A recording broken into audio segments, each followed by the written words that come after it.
విన్న కొనది విశ్వాసాన్ని మరి పెంచగలుగుతుందని దేవుని వాక్యం సెలవిస్తున్నది.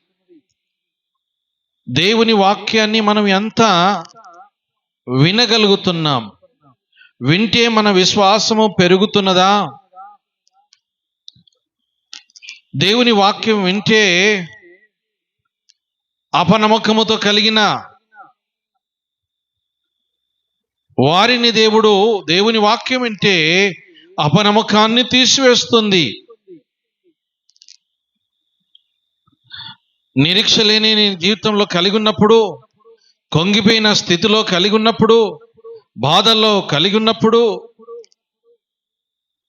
దుఃఖంలో కలిగి ఉన్నప్పుడు దేవుని వాక్యము వినుట వలన విశ్వాసాన్ని మనము పెంచుకుంటాము.